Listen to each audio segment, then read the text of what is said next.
Assalamualaikum warahmatullahi wabarakatuh. Alhamdulillah. Allahumma salli wa sallim ala sayyidina maulana Muhammad ibn Abdillah wa ala alihi wa sahbihi wa man wala, amma ba'du. Kaum muslimin dan kaum muslimat yang dimuliakan oleh Allah Subhanahu wa taala, pertikaian, ketidaksefahaman, berbeda pendapat adalah suatu yang lumrah dalam kehidupan ini. Itu adalah sunnatullah. Tapi hendaklah perbedaan itu jangan sampai menyebabkan kita bahwal, jangan sampai menyebabkan kita bakalahi, jangan sampai kita menyebabkan berseberangan. Nah, caranya supaya kita itu mendapat solusi adalah dengan bermusyawarah. Dan itu adalah perintah Allah Subhanahu wa taala kepada Nabi kita Muhammad SAW. Dan itu adalah jalannya Nabi kita Muhammad SAW. Walaupun tentunya dalam bermusyawarah itu pasti ya ada yang dikalahkan, ada yang harus mengalah. Ya, memang itu sudah suatu yang lumrah. Oleh karena itu, dalam sebuah ayat Al-Quran, Allah Subhanahu wa ta'ala berfirman dalam surat Al-Imran ayat 159. Allah memerintahkan kepada Nabi kita Muhammad SAW, wa syawirhum fil amri fa idza azamta fatawakkal 'ala Allah. Musyawarahlah, ajaklah musyawarah mereka dalam suatu urusan. Tapi kalau engkau sudah memutuskan, tawakallah kepada Allah. Kesimpulan, kita bermusyawarah. Tatkala kita musyawarah, kita boleh ngusul apa saja. Mau bilang A, B, C, tidak boleh marah, tidak boleh kita tersinggung.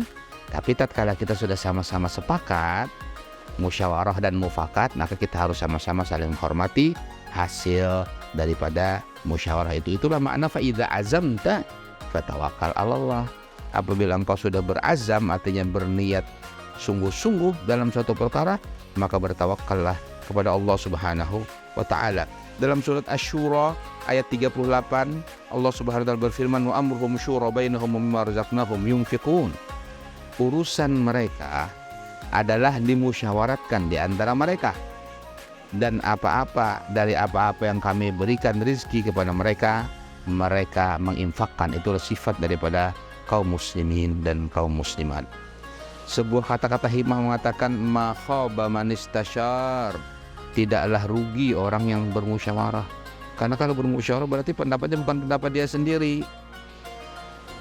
Sayyidina Ali bin Abi Thalib karramallahu wajhah menyebutkan dalam sebuah kata-kata hikmah beliau tentang tata cara mendidik anak. Apa kata beliau? La'ibhum sab'an wa adibhum sab'an wa syawirhum sab'an summa truk. Ajaklah anak-anakmu bermain 7 tahun. Yang pertama. Didiklah 7 tahun kedua sampai 14 tahun. Kemudian ajaklah ia musyawarah pada 7 tahun ketiga. Jadi 14 tahun sampai 21 tahun itu kita anggap dia sebagai kawan kita, untuk kita ajak musyawarah. Jika ada sesuatu yang mau diputuskan dalam rumah kita, bagaimana pendapat kamu nak, bagaimana itu, kalau umurnya sudah 14 tahun sampai 21 tahun, setelah itu tinggalkan.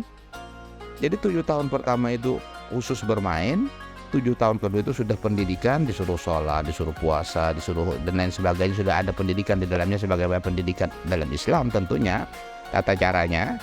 Kemudian setelah itu ajaklah mereka musyawarah, karena mereka sudah remaja dan mendekati dewasa. Tatkala 21 maka tinggalkan. Insya Allah dengan tata cara seperti itu pendidikan anak-anak kita akan maksimal, dan mereka disayang sudah pada waktu umur 7 tahun, kemudian dididik sudah, kemudian dihargai sudah dengan bermusyawarah itu.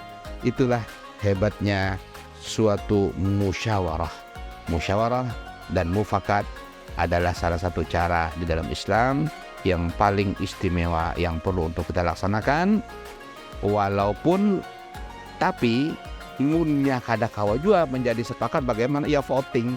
Terakhirnya voting, gak apa-apa, yang penting sama-sama sepakat dalam voting, ya sudah, kita putuskan bersama-sama dan kita wajib untuk menghormati hasil musyawarah itu. Budayakan musyawarah dalam kehidupan kita, karena 2-3 kepala berpikirnya lebih luas dibandingkan 1 kepala. Kira-kira itu. Demikian, terima kasih. Wassalamualaikum warahmatullahi wabarakatuh.